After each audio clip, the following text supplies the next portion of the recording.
মিশর নীল নদের দান। মিশর সম্পর্কে এই কথাটি শুনে আমার মতো প্রায় সবারই বেড়ে ওঠা।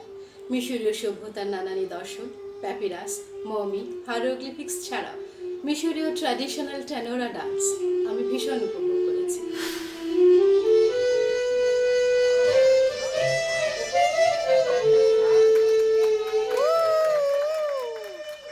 মিশর ভ্রমণে আমি নাইল ক্রুজে গিয়েছিলাম আসওয়ান শহর থেকে লুক্সর পর্যন্ত। সেটি ছিল 3 দিনের একটি নাইল ক্রুজ। সেই ক্রুজের শিপে কালচারাল ইভিনিংয়ে আমি প্রথম দেখি ইজিপশিয়ান ট্র্যাডিশনাল টেনোরা ডান্স।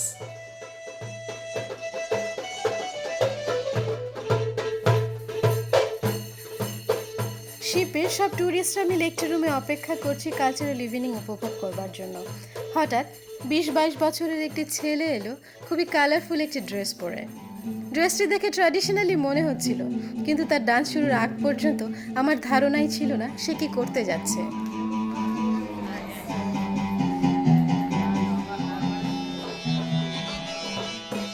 ইজিপশিয়ান নাচের মধ্যে সবসময় শুনে এসেছি ব্যালি ডান্সের কথা। টেনোরা ডান্স দেখার আগ পর্যন্ত এই ডান্স সম্পর্কে আসলে আমার কোনো ধারণাই ছিল না।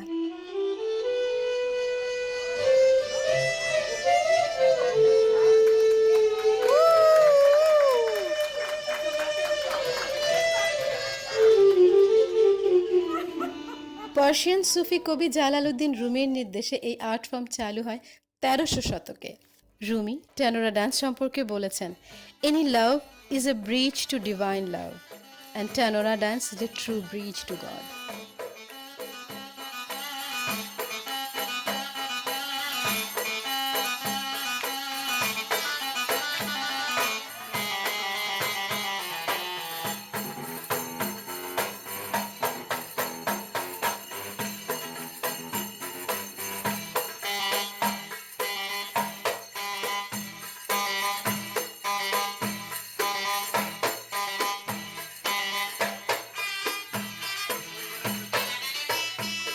টেনোরা ডান্স সম্পর্কে জেনেছি আমার গাইডের কাছ থেকে আর শিপে রাখা ছোট ছোট ব্রশিয়ারগুলো থেকে।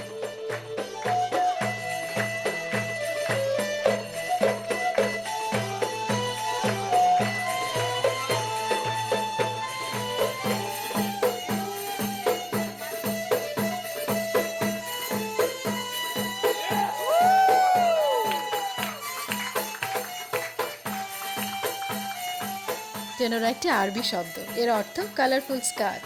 আরেকটি মজার বিষয় হলো টেনোরা ডান্স শুধুমাত্র ছেলেরাই করে।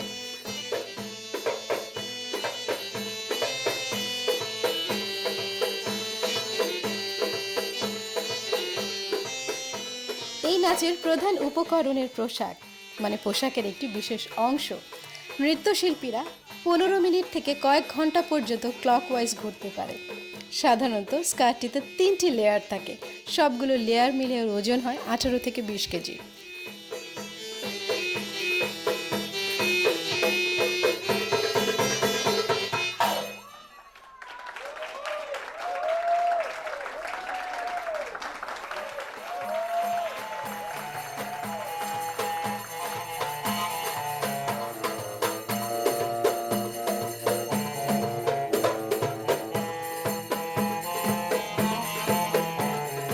টেনোরা ডান্স অনেকটা টার্কিশ ন্যাশনাল ডান্স ডারভিশের মতো, তবে অনেক পার্থক্য আছে দুটি ডান্সের মধ্যেই। মূল পার্থক্য হলো টেনোরা ডান্স একক পরিবেশনা এবং ডারভিশ ডান্স দলগত পরিবেশনা।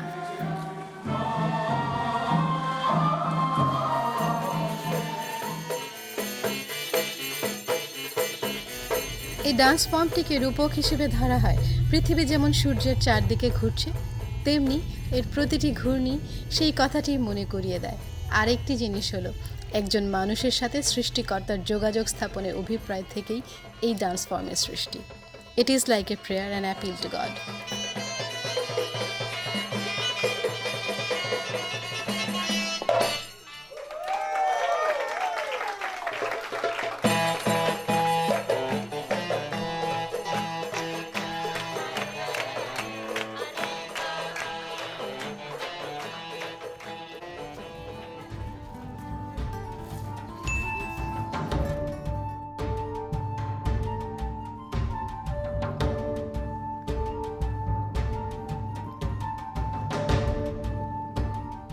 যেমনটি বলছিলাম নাইল ক্রুজের কথা, নাইল ক্রুজে আমার জাহাজের নাম ছিল সেমিরামিস। সেমিরামিস আসলে ব্যাবিলনের এক রানীর নাম। সেমিরামিস খুব বড় জাহাজ নয়, 3 তলা একটি জাহাজের নিচতলায় রয়েছে রিসেপশন, ডাইনিং, দোতলা 3 তলায় টুরিস্টদের থাকার জায়গা এবং রুফটপে আছে সুইমিং পুল এবং কফি খাবার জায়গা, যেখানে বসে আপনি উপভোগ করতে পারবেন নাইলের সৌন্দর্য। সেমিরামিসের রুফটপ থেকে আমি দেখেছি আসওয়ান শহরের এথনিক গোষ্ঠী নুবিয়ানদের ছোট ছোট নৌকায় করে জাহাজে টুরিস্টদের সাথে কেনাবেচা করতে। যে উপায়ে তারা কেনাবেচা করে সেই পদ্ধতিটি অত্যন্ত চমকপ্রদ এবং রোমাঞ্চকর। শিপে আমার রুমের জানালা থেকে আমি নাইলের সৌন্দর্য দেখছিলাম। সেই সময় হঠাৎ করে একটি ডিঙি নৌকা থেকে একজন বলে উঠল, hey, where are you from? Hello. তো আমি তার দিকে তাকালাম, দেখলাম কালারফুল একটা নৌকাতে একজন আমাকে ওয়েভ করছে এবং আমার নাম এবং আমি কোথা থেকে এসেছি এটা জানতে চাচ্ছে। সেই দিনই বিকেলে জাহাজের রুফটপে গেলাম। রুফটপে যাওয়ার সাথে সাথে দেখতে পেলাম জাহাজের চারধার ঘিরে টুরিস্টরা নিচু হয়ে কি জানি দেখছে। আমি বেশ অবাক হলাম। কাছাকাছি যেতেই আমার সামনে হঠাৎ করে এসে পড়ল একটি পলিথিনে মোড়া কাপড়ের টুকরো। It could be. But this is the smaller one? Is this the smaller one? নুবিয়ানদের কেনাবেচার পদ্ধতিটি দারুণ। প্রথমে তারা নৌকা থেকে শো করছে জিনিসটি, সেটি যদি কোনো টুরিস্টের পছন্দ হয় সেই জিনিসটি পলিথিনে ভরে ছুঁড়ে মারছে তারা জাহাজের রুফটপে, এবং সেটা পছন্দ হলে টাকা নেবার জন্য তারা আরেকটি জিনিস পলিথিনে ভরে ছুঁড়ে মারছে জাহাজে, এবং টুরিস্টরা টাকাটা ভরে সেটি নৌকোতে ছুঁড়ে দিচ্ছে এবং সেটা তারা ধরে ফেলছে অত্যন্ত দক্ষতার সাথে। এই পুরো প্রক্রিয়াটি চলেছে 2-3 ঘন্টা ধরে, এবং 2-3 ঘন্টা ধরে একটিও অঘটন ঘটেনি।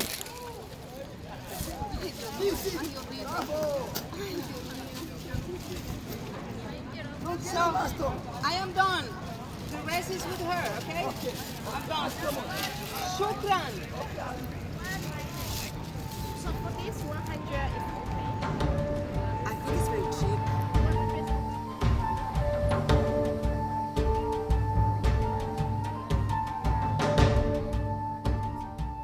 নুবিয়ানদের মনে করা হয় পৃথিবীর প্রাচীন জাতিগোষ্ঠীদের অন্যতম একটি গোষ্ঠী। ইজিপশিয়ান কালচারে রয়েছে তাদের বিশেষ অবদান। নুবিয়ানদের বসবাস মূলত আফ্রিকার বিভিন্ন অঞ্চল, সুদান ও মিশরে। মিশরের ইতিহাসে নুবিয়ানদের কথা উল্লেখ আছে খ্রিস্টপূর্ব 2300 শতক থেকে। আসওয়ান শহরে ফিলাই টেম্পল, আবু সিম্বল টেম্পল সহ আরও ছড়িয়ে ছিটিয়ে থাকা টেম্পলগুলো নুবিয়ানদের নিদর্শন বহন করছে মিশরে।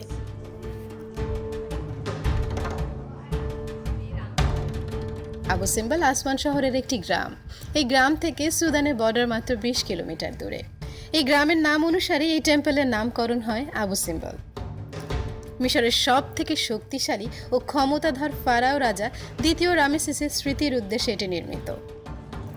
এই মন্দিরের প্রবেশপথে দ্বিতীয় রামেসিসের বিভিন্ন বয়সের 4টি 20 মিটার দীর্ঘ স্ট্যাচু রয়েছে, এবং তার পায়ের নিচের পাটাতনে নুবিয়ানদের দেবদেবীর ছবি আঁকা আছে।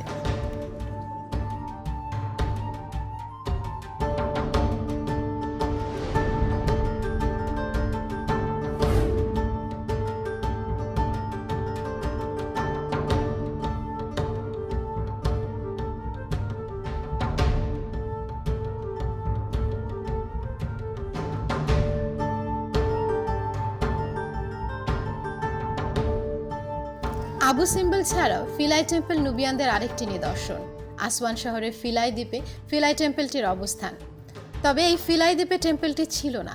1960 সালে নাসির লেকের পানির নিচে থেকে আবু সিম্বলের মতোই দেবী আইসিসের এই টেম্পল ফিলাই দ্বীপে স্থানান্তর করে পুরোপুরি রিবিল্ড করা হয়। 3000 বছরের পুরনো এই স্থাপনাগুলোকে স্থানান্তরের কাজে মিশর সরকারকে সাহায্য করে ইউনেস্কো। মিশরে ফিলাই টেম্পলই লাস্ট টেম্পল যা পেগান বিশ্বাসের নিদর্শন। ফিলাই টেম্পল দেবী আইসিসের স্মরণে বানানো। প্রাচীন মিশরে দেবী আইসিস ছিলেন জীবন আর জাদুর দেবী। She was also the protector of women and children. দেবী আইসিসের উপাসনা করবার জন্য এই মন্দির নির্মাণ করে নুবিয়ানরা, যেখানে নুবিয়ান ও মিশরীয়রা একই সাথে উপাসনা করত। আসওয়ানের পাড় চুকিয়ে সেমিরামিস ধীরে ধীরে এগিয়ে যাচ্ছে তার পরের গন্তব্য লুক্সরে। লুক্সরকে বলা হয় দ্য সিটি অফ 100 গেটস।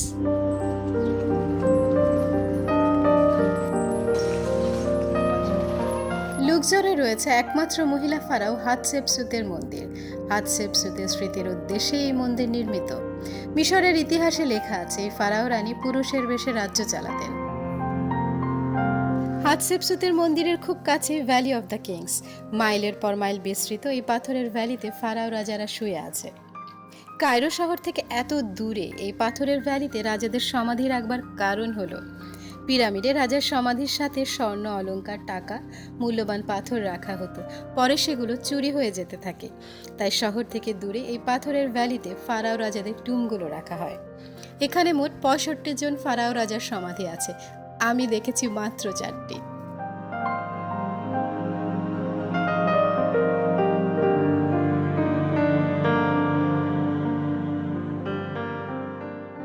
মিশরীয় সভ্যতার নিদর্শন দেখে শেষ করবার মতো নয়। তবুও লুক্সরের Karnak temple, temple of Horus, Kom Ombo temple না দেখলেই নয়। স্ট্যাচু, মনুমেন্ট, দেয়ালে হাইরোগ্লিফিক্স দেখে আপনার বিস্ময়ের ঘোর কাটতেই চাইবে না। আসমান ও লুক্সর শহরের ওবেলিক্সগুলোর গায়ে আঁকা প্রাচীন মিশরের উপকথাগুলো দারুণ মন কাড়া। ওবেলিক্স আমি প্রথম দেখেছি ঢাকায়। বাংলাদেশের একমাত্র ওবেলিক্স আছে বাহাদুর শাহ পার্কে। মিশরীয়দের নিকট ওবেলিক্সগুলো তেকেনু নামে পরিচিত, যার অর্থ আকাশ ভেদ করে যা। ওবেলিক্স এক প্রকার স্তম্ভ যার শীর্ষ বেশ সরু, 20 থেকে 100 ফুট পর্যন্ত উঁচু হয় ওবেলিক্স। মিশরীয়রা বিশ্বাস করত ওবেলিক্স তাদের বিভিন্ন বিপদের হাত থেকে রক্ষা করবে। মিশরীয়দের সূর্য দেবতা আমুন-রার সম্মানার্থে মন্দিরগুলোতে ওবেলিক্স নির্মাণ করা হতো। রানী হাতশেপসুতের ওবেলিক্সের উচ্চতা 137 ফুট, কিন্তু ফাটল ধরে তাই এটিকে আনফিনিশড ওবেলিক্স বলা হয়। প্রাচীন মিশরের বিভিন্ন ধর্মীয় বিশ্বাস আর উপকথা নিয়ে দাঁড়িয়ে আছে ওবেলিক্সগুলো মিশরের বিভিন্ন শহরে।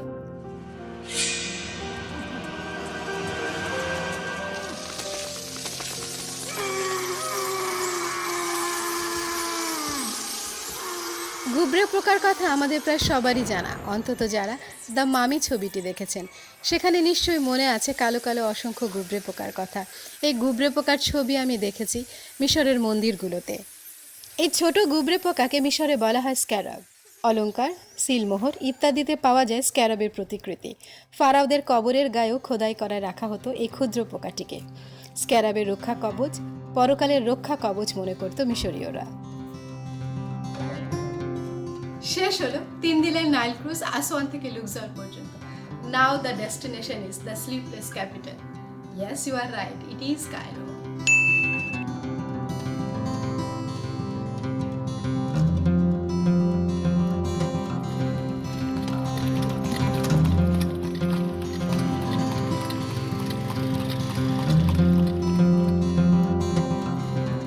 যে শহরে মেঘমুক্ত নীল আকাশ দেখা যায় বছরব্যাপী, এই শহর রাতে ঘুমায় না।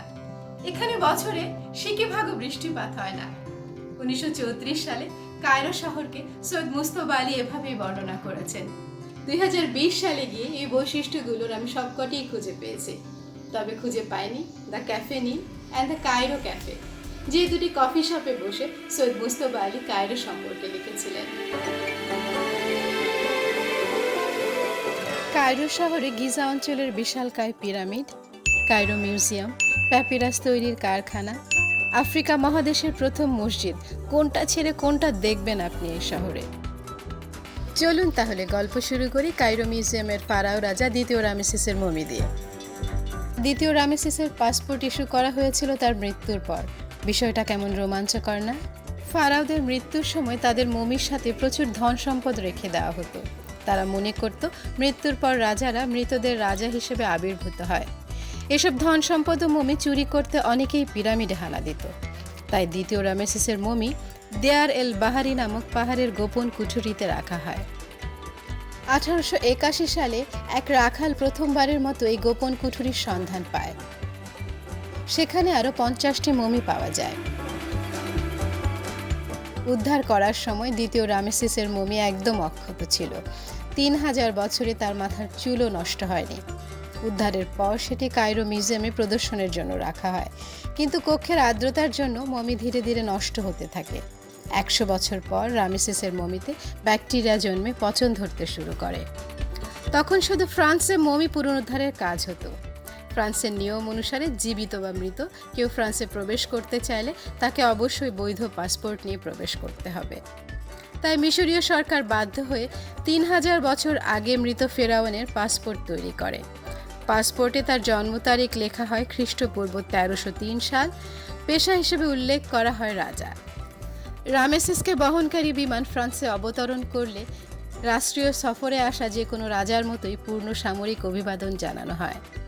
ফলে দ্বিতীয় রামেসিসই একমাত্র ফারাও যার পাসপোর্ট রয়েছে এবং অন্য কোনো দেশের পূর্ণ সামরিক সম্মান পেয়েছেন। আবারও তাকে কায়রোর জাদুঘরে রাখা হয়। প্রতিদিন অসংখ্য মানুষ দ্বিতীয় রামেসিসকে দেখতে আসে।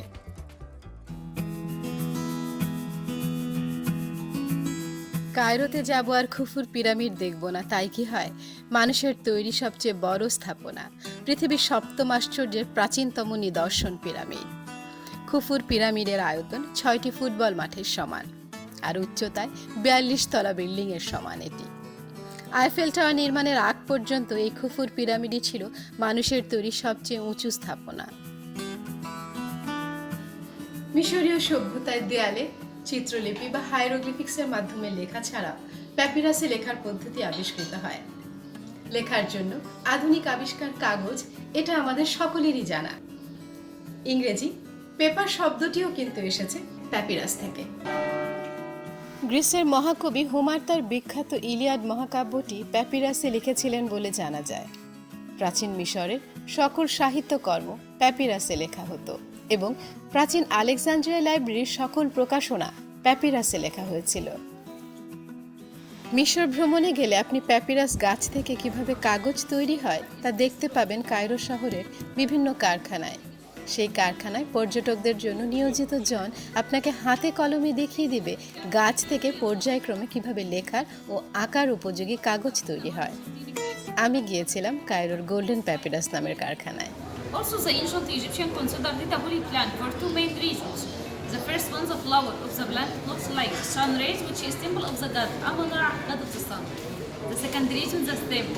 The end of the stem is shaped like a pyramid, which is symbol of eternal life and long life. First, we remove the green cover of the plant. And how many days stay in Egypt? 12 days. When Luxor, Aswan, and Alexandria, Cairo, all together. You are strong enough? Show me.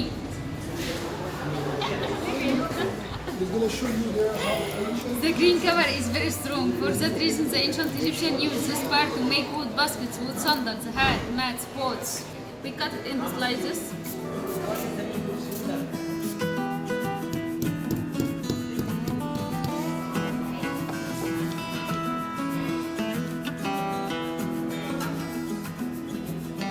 One week in the water, another 1 week under press machine. Finally, we will get the first picture in the world called papyrus, like this one. It's very strong, flexible. We can roll it easy and nothing happens. And we can double it. The third way is washable. We can wash it like clothes and nothing happens. Still strong after putting in the water. And now I will explain to you the masterpieces here and the most famous painting from the ancient time till now. Like the final judgment or judgment day, the tree of life or family tree, the Egyptian calendar.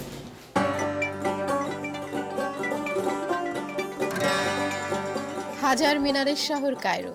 কিছু দূর পরপরই আপনি দেখতে পাবেন মসজিদ আর মিনার। তবে যে মিনারগুলো আপনার দৃষ্টি এড়াবেই না সেটি হলো the great mosque of Mohammad Ali Pasha. এই মসজিদের নির্মাণকাল 1830 সাল। মিশরের প্রথম সুলতান সালাদিনের নির্মিত কায়রো সিটাডেলের ওপর কায়রো শহরের কেন্দ্রে এই মসজিদের অবস্থান।